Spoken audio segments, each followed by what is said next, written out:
You all wanted to take a deep dive into the historical figure of Muhammad, and wow, did you send us some interesting stuff this time. We're diving deep into this book, Mohammed, a critical biography by Robert Spencer.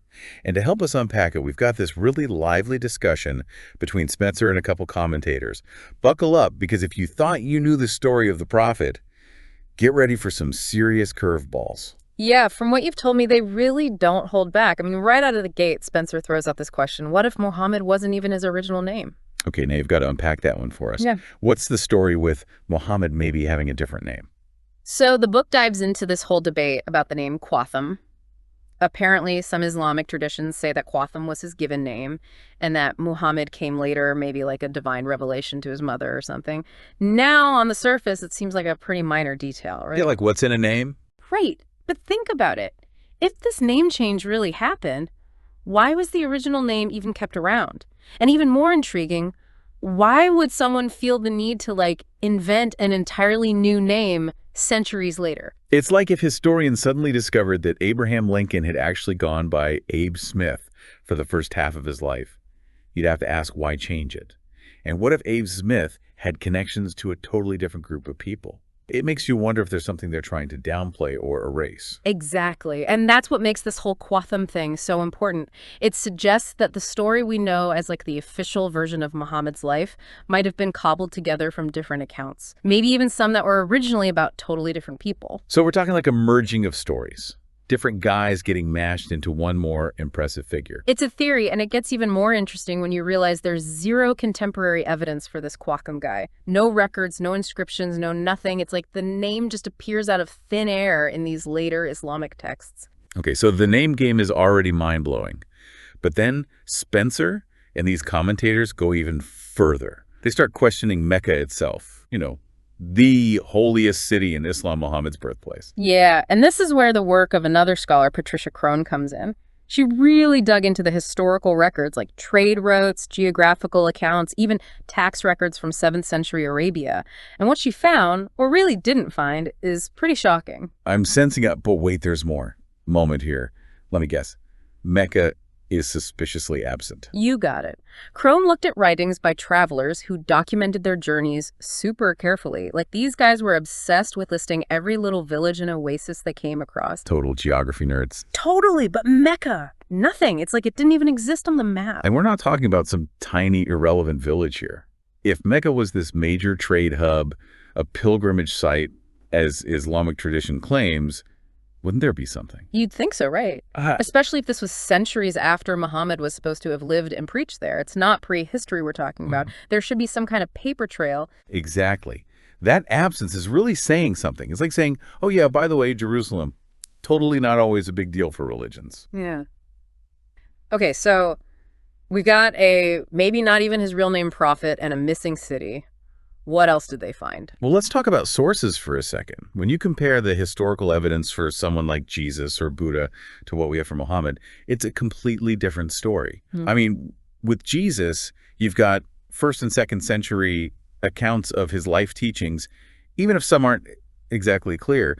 But with Muhammad, the earliest biographies, those hadiths that tell about his sayings and actions, they don't show up for 200 years after he supposedly died. Hold on, centuries. We're talking about a game of historical telephone on an epic scale here. Totally. And that gap, those missing centuries, they really make you wonder about how reliable these accounts even are. It's like trying to write your family history based on stories you heard from your great-great-grandparents. You might get some things right, but there's going to be some embellishment, maybe even some outright lies in there. And when you're talking about something as influential as a major world religion, those embellishments take on a whole new meaning. It's not just about getting Aunt Mildred's wedding date wrong anymore. Exactly. And that leads to another really interesting thing they bring up in this material. The Quran itself, the traditional story is that it's the literal word of God revealed to Muhammad by the angel Gabriel, right? Right. But even within Islamic scholarship, there are already different versions of how the Quran was put together, like the order of the chapters, even Gabriel's whole role in the thing. So you're saying even the traditional narrative has some holes in it when it comes to the Quran? Exactly. And those inconsistencies, they get even more interesting when you see what scholars outside of traditional Islam have found. For example, there's this guy, John of Damascus,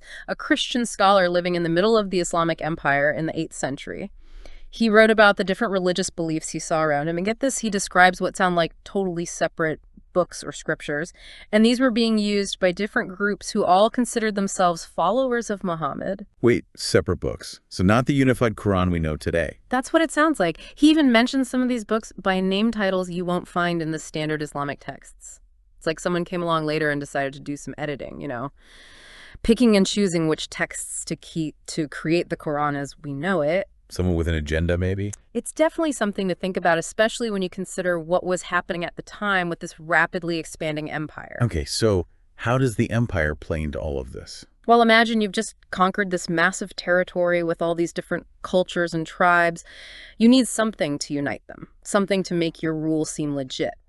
And what better way than a shared religion, a powerful story with a single divinely inspired leader at its center? So the idea is that the whole traditional Muhammad story, even the Quran itself, could have been shaped by political forces. It's a possibility that they seem to be suggesting. And to back it up, they bring up one final piece of the puzzle, the Dome of the Rock. Okay, that's in Jerusalem, right? It's an amazing building. I've always wanted to see it for myself. Yeah, it's incredible.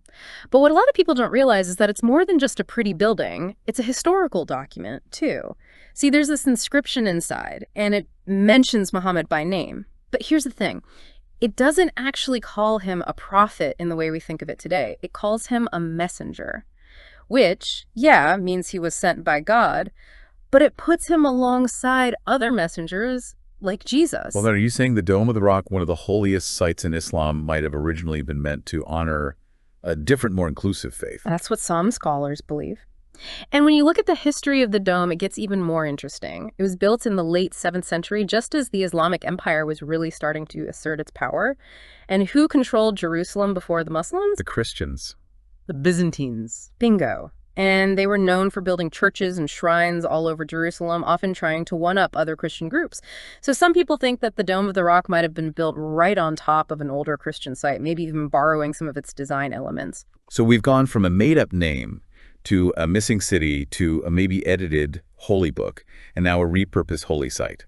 It's like someone took a giant eraser to history and decided to start over with their own version of events. And that's the million-dollar question, isn't it? Who was holding the eraser, and more importantly, why? Wow. When you put it like that, it really makes you think how much of what we think we know about history is actually true, and how much has been influenced by, forces we don't even think about. It really makes you take a step back, doesn't it? History isn't just a straight line of facts. It's more like this messy tapestry woven together from different perspectives and agendas and interpretations. So where do we even go from here?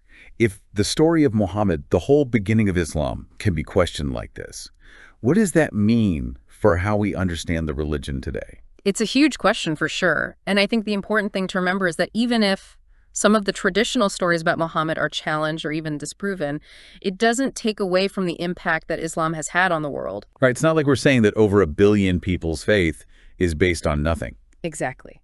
If anything, understanding the historical context, the possibility that humans might have shaped the narrative, it makes the fact that Islam is still so powerful even more amazing. It shows how deeply humans crave meaning and connection, something that goes beyond any one person or event. Absolutely. And that's what makes taking a deep dive like this so important. By being willing to look at different viewpoints, questioning the official story, we can gain a much deeper and more nuanced understanding of history. So next time I hear some historical fact, I'm going to channel my inner Robert Spencer, my inner Patricia Crone, and ask, wait a minute, is that really the whole story? I love that because remember, the people who wrote the history books, the ones who shaped the stories we grow up with, they didn't always have totally pure intentions. It's like that saying, history is written by the victors, right? Exactly. Yeah. Whoever controls the story controls how we see the past. And that gives them a lot of power in the present. But we can question those stories. We could look for other perspectives to get a more complete and honest understanding of what really happened. And that's what's so exciting. When you're willing to dig a little deeper, you might discover a version of history that's far more complex, far more fascinating, and honestly far more meaningful than you ever imagined. So to wrap things up today, remember this. Next time you're learning about history, whether it's the origin of a religion, the reason for a war, even the legacy of some famous person, take a second and ask yourself, who benefits from telling the story this way? Have patience. You might be surprised by what you find.